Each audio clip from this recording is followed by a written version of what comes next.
प्यारे बच्चों, अब मैं आपको जो आपका पहला चैप्टर है some basic concept of chemistry, इसके न्यूमेरिकल कराना शुरू करता हूँ। आप ध्यानपूर्वक देखिए। देखिए, जैसे पहला न्यूमेरिकल है, निम्नलिखित के मॉलिक्यूलर वेट का परिकलन कीजिए। एक तो H2O है, H2O, नंबर 2 पर CO2 है और नंबर 3 पर CH4 यानी मीथेन है। जैसा कि मैंने आपको बताया है पहले ही कि मॉलिक्यूलर वेट अर्थात अणुभार निकालने के लिए आप उन तत्वों के उसी अनुपात में परमाणु भार यानी जो एटॉमिक वेट हैं उनको जोड़ दीजिए। देखिए, H2O है, पहले भी करा रखा है मैंने।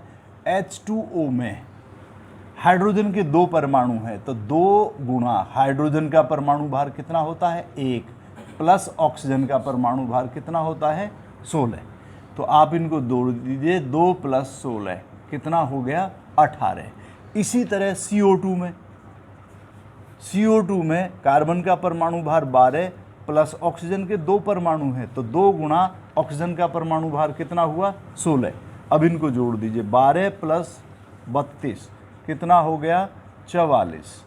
इसी तरह मीथेन है, CH4 में कार्बन का परमाणु भार 12 प्लस हाइड्रोजन के परमाणु कितने हैं 4 गुणा हाइड्रोजन का परमाणु भार कितना है 1, तो 12 + 4 कितना हो गया 16। इस तरीके से इनके परमाणु भार इस तरीके से ज्ञात हो गए। समझ आ गया? अब अगला सवाल देखिए। दूसरे सवाल में ये कह रहा है कि सोडियम सल्फेट में उपस्थित विभिन्न तत्वों के द्रव्यमान प्रतिशत की गणना कीजिए। सोडियम सल्फेट है Na2SO4 में सोडियम, सल्फर और ऑक्सीजन तत्वों की प्रतिशत मात्रा निकालनी है। ये पूछ रहा है इस सवाल में। ये सवाल है सेकंड नंबर सवाल। देखिए, इसके लिए हम क्या करेंगे, मैं इसको मिटाता हूं। सबसे पहले आपको सोडियम सल्फेट का मॉलिक्यूलर वेट निकालना पड़ेगा, परमाणु भार जोड़कर अणुभार ज्ञात कर लीजिए। देखिए कैसे निकालेंगे, Na2SO4, यहाँ पर सोडियम के 2 परमाणु हैं, तो 2 गुणा सोडियम का परमाणु भार 23 प्लस सल्फर का परमाणु भार 32 प्लस ऑक्सीजन के 4 परमाणु हैं, तो 4 गुणा ऑक्सीजन का परमाणु भार 16। अब इनको जोड़ दीजिए, 23 दूनी 46 प्लस 32 प्लस 16 चौके 64। अब इनको सबको जोड़ दीजिए आप, 4 2 6 और 6 12 का 2 हासिल को 1 और 6 7 3 10 और 4 14। तो 142 क्या हुआ अणुभार हुआ, मॉलिक्यूलर वेट किसका, सोडियम सल्फेट का। अब उस 146 जो अणुभार है, तो आप ये लगाइए कि 142 140 नहीं 142 में सोडियम की मात्रा कितनी है 46 ग्राम। 142 ग्राम में सोडियम की मात्रा कितनी है 46 ग्राम, तो 100 ग्राम में कितनी है वो ज्ञात करनी है आपको। इसी तरीके से 142 ग्राम सोडियम सल्फेट में सल्फर की मात्रा कितनी है 32 ग्राम, तो फिर 100 ग्राम में निकाल लीजिए कितनी है। इसी तरह 142 ग्राम सोडियम सल्फेट में ऑक्सीजन की मात्रा कितनी है 64 ग्राम, तो 100 ग्राम में कितनी है वो निकाल लीजिए। देखिए कैसे निकालेंगे, आप निकालेंगे सोडियम की प्रतिशत मात्रा के लिए कैसे करेंगे, ये निकालेंगे कि 142 ग्राम सोडियम सल्फेट में सोडियम की मात्रा बराबर कितनी है 46 ग्राम यानी 46 ग्राम। तो 1 ग्राम सोडियम सल्फेट में सोडियम की मात्रा हो जाएगी 46/142, तो 100 ग्राम में सोडियम सल्फेट की मात्रा बराबर हो जाएगी 46 गुणा 100/142। अब आप अपना वो कैलकुलेटर निकालिए और इसको करिए, इन दोनों की गुणा कर दी तो ये हो गया 4600, 2 जीरो बढ़ जाएंगी और इसमें 142 का भाग कर दीजिए, करिए जल्दी, कितना आता है? जितना आता है वो सोडियम की प्रतिशत मात्रा हो गई। इसी तरीके से सल्फर की प्रतिशत मात्रा ज्ञात करने के लिए क्या करेंगे कि 142 ग्राम सोडियम सल्फेट में सल्फर की मात्रा बराबर 142 नहीं, सल्फर की है 32 ग्राम। करा भाग इसमें कितना आया? 32.39 प्रतिशत सोडियम। तो ये आ गया आपका आंसर, सोडियम की प्रतिशत मात्रा। तो ऐसे ही आप निकालेंगे 142 ग्राम सोडियम सल्फेट में सल्फर की मात्रा कितनी हुई? 32 ग्राम। तो 1 ग्राम सोडियम सल्फेट में सल्फर की मात्रा हो जाएगी 32/142। तो 100 ग्राम में सोडियम सल्फेट में मात्रा हो जाएगी 32 गुणा 100/142। तो ये हो जाएगा, दोनों की गुणा कर दीजिए 3200/142। देखिए कितना आया भाग करके, 3200 में 142 का भाग करिए, 22.53 प्रतिशत सल्फर। ये आ गया आपका सल्फर की प्रतिशत मात्रा। अब किसकी निकालेंगे? ऑक्सीजन की। ऐसे ही निकालेंगे ऑक्सीजन की प्रतिशत मात्रा। देखिए ऑक्सीजन की प्रतिशत मात्रा के लिए भी इसी तरह करेंगे कि 142 ग्राम सोडियम सल्फेट में ऑक्सीजन की मात्रा बराबर कितनी है? 64 ग्राम। तो 1 ग्राम में हम सीधे भी रख सकते हैं ऐसे कि 100 ग्राम में सोडियम सल्फेट की मात्रा बराबर हो जाएगी 64 गुणा 100/142। तो ये हो जाएगा 6400/142। अब 6400 में 142 का भाग कर दीजिए, कितना आया? 40.07 प्रतिशत क्या हो गई? ऑक्सीजन की प्रतिशत मात्रा। ये आ गया आपको इस तरीके से। तो ध्यान से करेंगे, क्या करेंगे? सबसे पहले सोडियम सल्फेट में तत्वों, उसमें उपस्थित तत्वों की जो प्रतिशत मात्रा पूछ रहा है, तो सोडियम सल्फेट का हम मॉलिक्यूलर वेट यानी अणुभार निकाल लेंगे और उस अणुभार के हिसाब से देखिए अणुभार आया 142। तो 142 ग्राम में जितनी उन तत्वों की मात्रा है उतने ग्राम हो गया। 142 ग्राम में 46 ग्राम सोडियम हुआ, 32 ग्राम सल्फर हुआ और 64 ग्राम ऑक्सीजन हुआ। तो इस तरीके से निकाल लेंगे।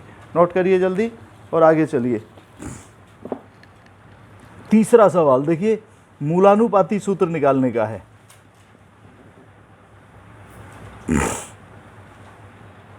जल्दी नोट करिए।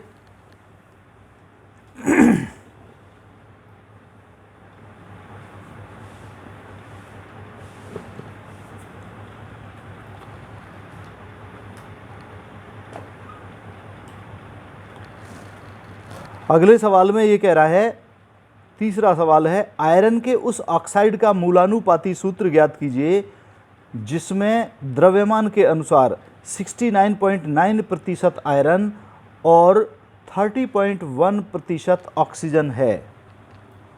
देखिए ये बोल रहा है मूलानुपाती सूत्र निकालना है।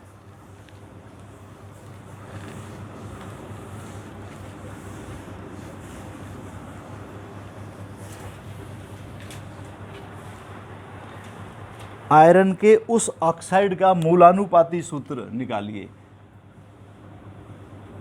मूलानुपाती सूत्र ज्ञात करना है। ये तीसरा सवाल है जिसमें आयरन है 69.9% और ऑक्सीजन ये है 30.1%। आप इसको जोड़कर देख लेंगे। देखिए, यदि ये जोड़कर 100 हो जाता है तो केवल ये दो ही तत्व मौजूद हैं। अगर जोड़कर 100 नहीं होता है तो शेष जो है, ऑलरेडी इसमें ऑक्सीजन दे रखी है, लेकिन अगर ऑक्सीजन नहीं होता और दो तत्व होते और उन दोनों का जोड़ 100 नहीं होता तो तीसरा तत्व फिर ऑक्सीजन होता। तो देखिए, इसको निकालने के लिए आपको एक टेबल बनानी होगी इस तरीके से।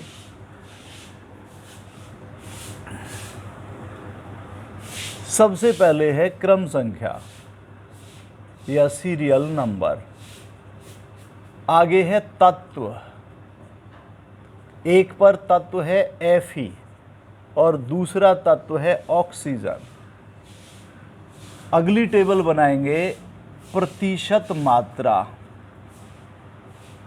प्रतिशत मात्रा Fe की है 69.9% और ऑक्सीजन की है 30.1%। अब इसमें आप अगला टेबल बनाएंगे परमाणु भार यानी एटॉमिक वेट। Fe का परमाणु भार होता है 58 और ऑक्सीजन का परमाणु भार होता है 16। अगली टेबल बनाएंगे प्रतिशत मात्रा बटे परमाणु भार, अर्थात 69.9/58 और 30.1/16। जितना आता है उतना वहाँ पर लिख दीजिए। करिए कैलकुलेट, मोबाइल निकाल कर इसमें भाग करिए। 69 ध्यानपूर्वक, गलत हो जाएगा तो यह भी गलत हो जाएगा। 69.9 में आप भाग दीजिए 58 का।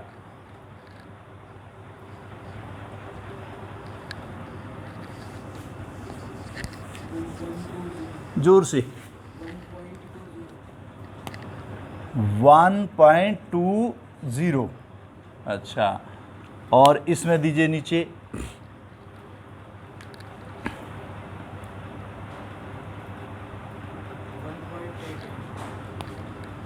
1.88।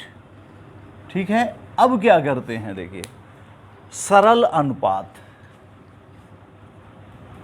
सरल अनुपात निकालने के लिए इनमें परमाणु भार का भाग करके ये जो संख्याएं आई है, इनमें जो संख्या छोटी होती है उसका भाग प्रत्येक में देते चले आते हैं। देखिए कैसे, इन दोनों में छोटी संख्या कौन सी है, 1.20। तो 1.20 में भाग किया 1.20 का, कितना आ गया, 1। अब इसमें 1.88/1.20 इसमें भाग करिए। मोबाइल को रख लीजिए, बार बार जेब में मत रखिए, रख लीजिए नीचे, ज़रूरत पड़ती रहेगी।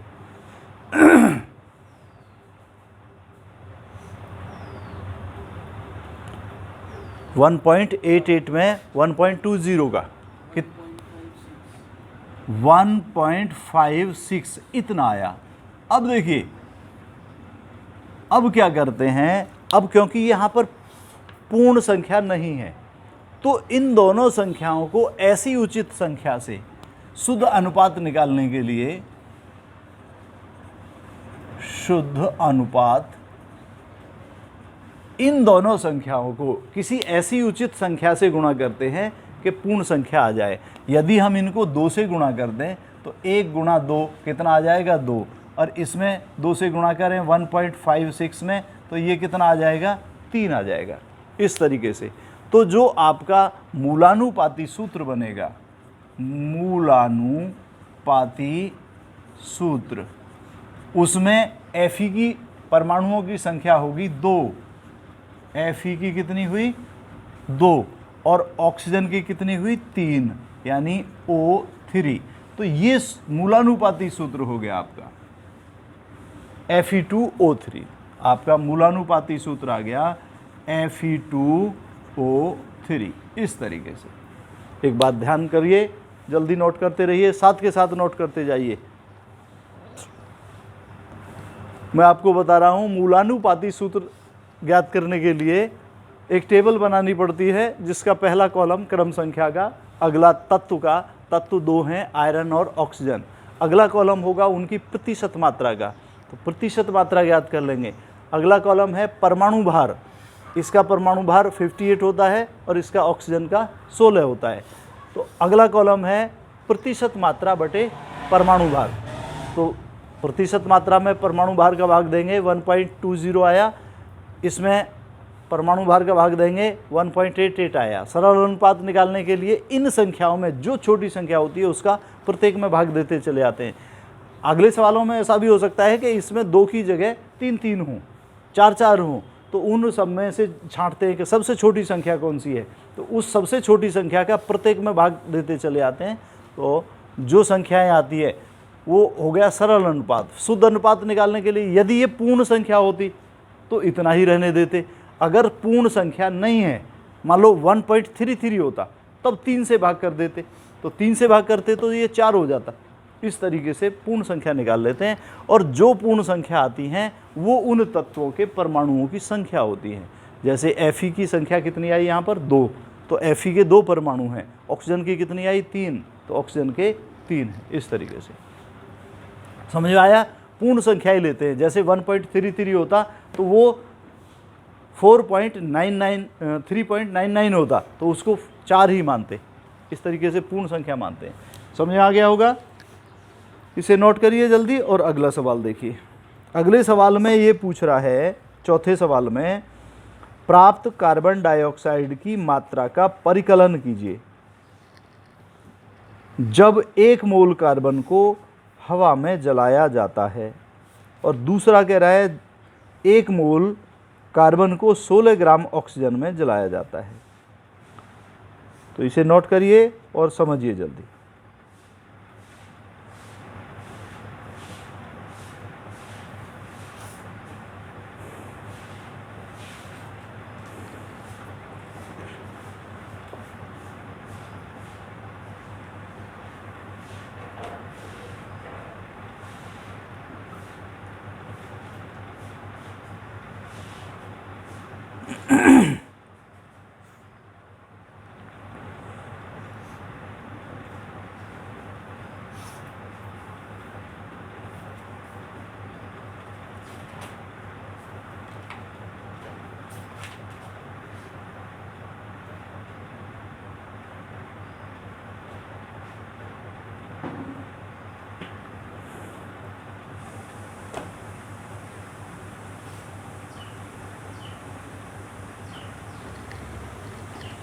नोट कर लिया। अब आइए अगला चौथा सवाल है।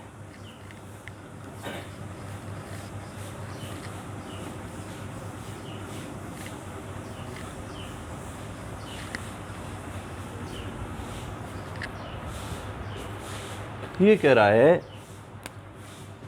चौथे सवाल में CO2 की मात्रा ज्ञात करिए। कब? पहला पॉइंट, 1 मोल कार्बन को वायु में जलाने पर। और दूसरे में पूछ रहा है 1 मोल कार्बन को 16 ग्राम वायु में जलाने पर। ये दोनों सवाल, दोनों प्रश्न निकालने। 1 मोल कार्बन को 16 ग्राम ऑक्सीजन में जलाने पर। देखिए, आप सबसे पहले तो ये देखें कि C+O2 = CO2। इक्वेशन बैलेंस नहीं है तो बैलेंस कर लेते हैं। कार्बन देखिए 1 है, उधर भी 1 है, ऑक्सीजन 2 है, उधर भी 2 है। इक्वेशन बैलेंस है। जब बैलेंस है इक्वेशन, तो देखिए ये 1 मोल हो गया। क्या हुआ? 1 मोल। 1 मोल ही ऑक्सीजन है और 1 मोल ही CO2 है। अगर इनके द्रव्यमान देखें तो 1 मोल का मतलब है जितना उसका परमाणु भार होता है इसका 12 कार्बन का, तो इसका मतलब 12 ग्राम। ऑक्सीजन का 1 मोल होगा, 2 परमाणु हैं और परमाणु भार 16, इसका मतलब 32 ग्राम। इसका 1 मोल निकलेगा इसका अणु भार जितना होगा, तो 12 प्लस 2 गुणा 16 यानी 44 ग्राम का 1 मोल हुआ। कार्बन का 1 मोल 12 ग्राम, ऑक्सीजन का 1 मोल 32 ग्राम, CO2 का 1 मोल 44 ग्राम। पहले पॉइंट में पूछ रहा है 1 मोल कार्बन को वायु में जलाने पर, तो 1 मोल कार्बन को वायु में जलाया है हमने पूर्ण रूप से, तो कितने ग्राम निकली कार्बन डाइऑक्साइड? 44 ग्राम।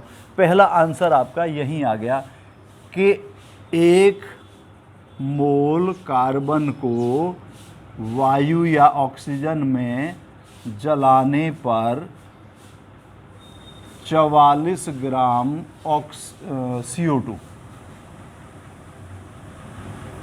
प्राप्त होती है। जलाने पर प्राप्त CO2 बराबर 44 ग्राम। ये आपका आंसर आ गया पहले का। अब दूसरे में पूछ रहा है कि 1 मोल कार्बन को 16 ग्राम वायु में जलाने पर, तो देखिए यहां तो कितने में जला रहे थे? 1 मोल को 32 ग्राम में, ठीक है। तो आप निकालेंगे 32 ग्राम ऑक्सीजन में जलाने पर, ऑक्सीजन में कार्बन को जलाने पर प्राप्त CO2 की मात्रा बराबर कितनी थी? 44 ग्राम।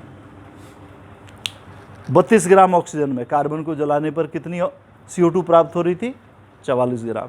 16 ग्राम में पूछ रहा है वो, तो निकालेंगे कि 1 ग्राम ऑक्सीजन में कार्बन को जलाने पर प्राप्त CO2 की मात्रा बराबर हो गई 44/32, ठीक है। अब पूछ रहा है 16, तो 16 ग्राम आप चाहते तो एक ही बार में निकाल देते, तो 16 ग्राम ऑक्सीजन में कार्बन को जलाने पर प्राप्त CO2 की मात्रा हो जाएगी 44 गुणा 16/32। अब आप देखिए इस 16 से 32 को काट दीजिए 2 बार, तो ये आ गया 44/2 यानी 22 ग्राम CO2 प्राप्त हुई। ये आपका आंसर आ गया। नोट करिए जल्दी और अगला सवाल देखिए।